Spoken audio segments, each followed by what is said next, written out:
നമസ്കാരം. മലയാളി വാർത്തയിലേക്ക് സ്വാഗതം.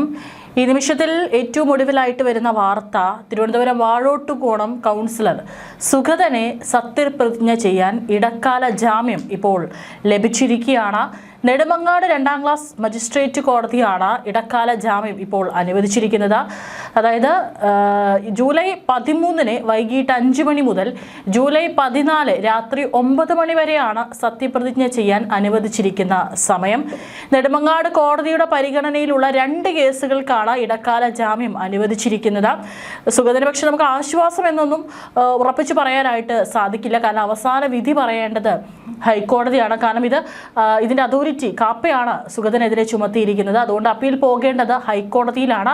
ഇനി ഈ ദിവസത്തിനുള്ളിൽ തന്നെ, ഈ പറഞ്ഞ ജൂലൈ 13 മുതൽ 14 ഈ ദിവസത്തിനുള്ളിൽ തന്നെ ഹൈക്കോടതിയും സുഗതന് ജാമ്യം നൽകുകയാണെങ്കിൽ മാത്രമായിരിക്കും പുറത്തിറങ്ങാനായിട്ട് സാധിക്കുകയുള്ളൂ എന്നാണ് ഏറ്റവും ഒടുവിലായിട്ട് ലഭിക്കുന്ന വിവരം. ഏതായാലും ഹൈക്കോടതിയും ഒരുപക്ഷെ സത്യപ്രതിജ്ഞ ചെയ്യാനായിട്ട് ഒരു ഇടക്കാല ജാമ്യം സുഗതന് നൽകും എന്നുള്ളൊരു പ്രതീക്ഷയിലാണ് BJP ഉള്ളത്. ഏതായാലും താൽക്കാലികമായിട്ട് BJPക്ക്, തിരുവനന്തപുരം കോർപ്പറേഷനിലുള്ള BJPയുടെ മറ്റു കൗൺസിലർമാർക്കും BJPക്കും ഒരു ആശ്വാസമാകുന്ന വാർത്തയാണ് സുഗതന് ഈ ഒരു ഇടക്കാല ജാമ്യം നെടുമങ്ങാട് 2ാം ക്ലാസ് മജിസ്ട്രേറ്റ് കോടതിയിൽ നിന്ന് ലഭിച്ചിരിക്കുന്നത് എന്നാണ് റിപ്പോർട്ടുകൾ. കഴിഞ്ഞ ആഴ്ചകളിലൊക്കെ തന്നെ സുഗതനെ ജാമ്യത്തിനായിട്ട് കോടതിയിൽ ഹാജരാക്കിയപ്പോഴൊക്കെ തന്നെ വളരെ നാടകീയമായിട്ടുള്ള സംഭവങ്ങളാണ് നടന്നിരിക്കുന്നതെന്ന് അറിയാം.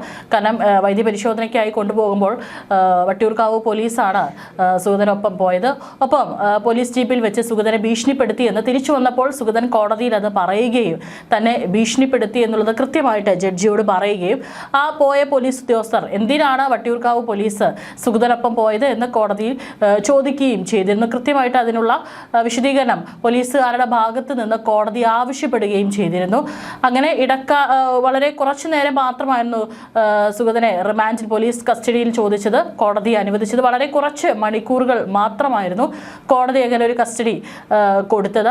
ഈ സുഗതനെ അറസ്റ്റ് ചെയ്യുന്ന വീടിനകത്ത് കയറി പോലീസുകാരെ തോക്കുപയോഗിച്ച് വെടിപൊട്ടിച്ചതിന് ശേഷമൊക്കെയാണ് സുഗതനെ അറസ്റ്റ് ചെയ്ത് കൊണ്ടുപോയത്. അത്രയേറെ സംഭവങ്ങളാണ് നടന്നിട്ടുള്ളത്.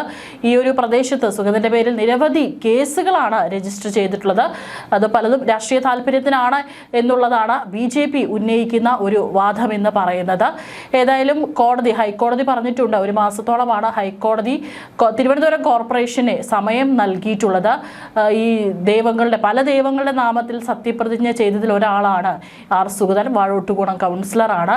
മറ്റുള്ള കൗൺസിലർമാരൊക്കെ തന്നെ ഈ ഒരു കോടതിയുടെ വിധി വന്ന അന്ന് തന്നെ തിരുവനന്തപുരം കോർപ്പറേഷനിൽ സത്യപ്രതിജ്ഞ നടത്തിയിരുന്നു.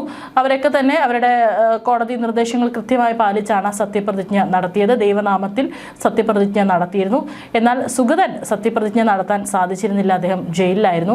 അപ്പോൾ ഈ ഒരു കോടതി അനുവദിച്ചിരിക്കുന്ന സമയത്തിനുള്ളിൽ സുഗതന് സത്യപ്രതിജ്ഞ ചെയ്യാൻ സാധിച്ചില്ലെങ്കിൽ കൗൺസിലർ സ്ഥാനം അയോഗ്യമാകാനുള്ള സാധ്യതയുണ്ടായിരുന്നു. അങ്ങനെ വരുമ്പോൾ വീണ്ടും ഒരു തെരഞ്ഞെടുപ്പ് വരുമോ, അല്ലെങ്കിൽ മറ്റെന്തെങ്കിലും തിരുവനന്തപുരം കോർപ്പറേഷനിൽ സംഭവിക്കുമോ എന്നുള്ളതൊക്കെ വളരെ ഒരു ചർച്ച നടക്കുന്ന ഒരു വിഷയമായിരുന്നു. കാരണം 51 ഭൂരിപക്ഷത്തിലാണ്, ഒരു സ്വതന്ത്രനടക്കം 51 ഭൂരിപക്ഷത്തിലാണ് തിരുവനന്തപുരം കോർപ്പറേഷനിൽ BJP ഭരിക്കുന്നത്.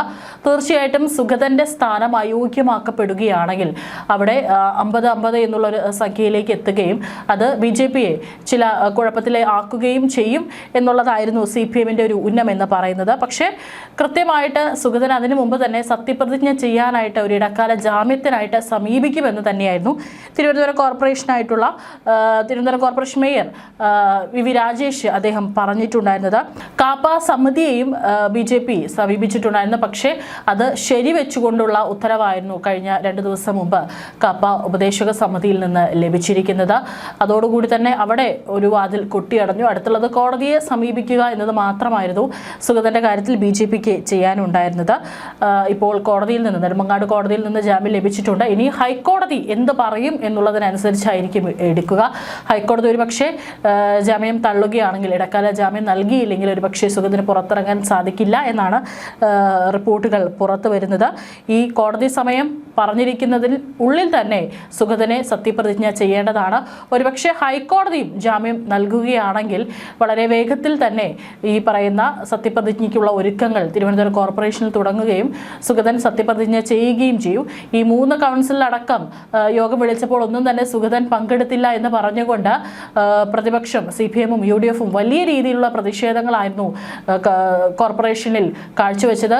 കഴിഞ്ഞ ആഴ്ചകളിലൊക്കെ തന്നെ കയ്യാങ്കളിയിലേക്ക് എത്തുന്ന കാഴ്ച, 2 ഭാഗത്തുമുള്ള കൗൺസിലർമാർക്ക് പരിക്ക് പറ്റുന്ന കാഴ്ചയും മേയർക്കടക്കം പരിക്ക് പറ്റിയ കാഴ്ചയൊക്കെ തന്നെ നമ്മൾ കണ്ടതാണ്. സുഗതന്റെ പേര് പറഞ്ഞാണ് വലിയ രീതിയിൽ കോർപ്പറേഷനിൽ BJP-യെ പ്രതിസന്ധിയിലാക്കാൻ പ്രതിപക്ഷം കച്ചകെട്ടി ഇറങ്ങിയിരിക്കുന്നത്.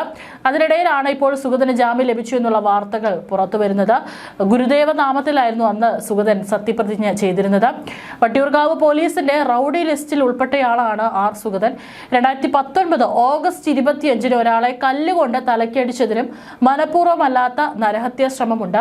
2023 ജൂലൈ 20 മറ്റൊരാളുടെ വീട്ടിൽ അതിക്രമിച്ചു കയറി വാഹനങ്ങളും വീടും ആക്രമിച്ചു തകർത്തു. 2023 ജൂലൈ 17 ഭർത്താവിനെതിരെയുള്ള പക തീർക്കാൻ ഭാര്യയെ വീട്ടിൽ കയറി ആക്രമിച്ചു. 2025 മാർച്ച് 14 ബിസിനസ് തർക്കത്തെ തുടർന്ന് യുവാവിനെ ആക്രമിച്ച കേസിൽ മനഃപൂർവ്വമല്ലാത്ത നരഹത്യാ ശ്രമ കുറ്റമുണ്ട്. 2025 ജൂലൈ 25 സെക്യൂരിറ്റി ജീവനക്കാരനെ പണം നൽകാത്തതിന് ജുഡീഷ്യൽ ഓഫീസറെ ഭീഷണിപ്പെടുത്തിയ കേസ്. 2026 ഫെബ്രുവരി 2 അന്ന് MLA ആയിരുന്ന VK പ്രശാന്തിന്റെ പരാതിയിൽ ശിശുമന്ദിരം ജീവനക്കാരെ ഭീഷണിപ്പെടുത്തി മന്ദിരത്തിന്റെ ഉദ്ഘാടന ചടങ്ങ് തടസ്സപ്പെടുത്തിയെന്ന കേസിലും പ്രതിയാണ് സുഗതൻ. ഈ കേസുകളെല്ലാം നിലനിൽക്കെയാണ് കഴിഞ്ഞ തദ്ദേശ തെരഞ്ഞെടുപ്പിൽ സുഗതനെ BJP വാഴോട്ടുകോണത്ത് സ്ഥാനാർത്ഥിയാക്കിയത്. ഇത്തരത്തിൽ ഗുണ്ടാ ലിസ്റ്റിൽപ്പെട്ട ഒരാളെയാണോ കൗൺസിലർ സ്ഥാനത്തേക്ക് മത്സരിപ്പിക്കുന്നത് എന്നൊക്കെ പറഞ്ഞുകൊണ്ട് അന്നേ പലതരത്തിലുള്ള വിവാദങ്ങൾ ഉടലെടുത്തിട്ടുണ്ടായിരുന്നു. പക്ഷേ അവിടെ വലിയൊരു വിജയമാണ് സുഗതനെ ലഭിച്ചത്. അത് സുഗതന്റെ ഒരു വ്യക്തിപരമായിട്ടുള്ള സ്വാധീനം കൊണ്ട് തന്നെയാണ് വാഴോട്ടുകോണത്ത് നിന്ന് സുഗതൻ തന്നെ കൗൺസിലറായി തിരുവനന്തപുരം കോർപ്പറേഷനിൽ എത്തുന്നത്. അതിന് പിന്നാലെയാണ് സുഗതനെതിരെയുള്ള കേസുകളുടെ കാര്യത്തിൽ വളരെ കർശനമായിട്ടുള്ള നീക്കങ്ങൾ തന്നെ പോലീസ് എടുത്തത്. ഏതായാലും ഇപ്പോൾ ഒരു ഇടക്കാല ആശ്വാസം എന്ന നിലയ്ക്കാണ് നെടുമങ്ങാട് സെക്കൻഡ് ക്ലാസ് മജിസ്ട്രേറ്റ് കോടതിയിൽ നിന്ന് സുഗതന് ജാമ്യം ലഭിച്ചിരിക്കുന്നത്. ഇനി ഹൈക്കോടതി എന്ത് തീരുമാനമെടുക്കും എന്നുള്ളതും നിർണായകമാണ്.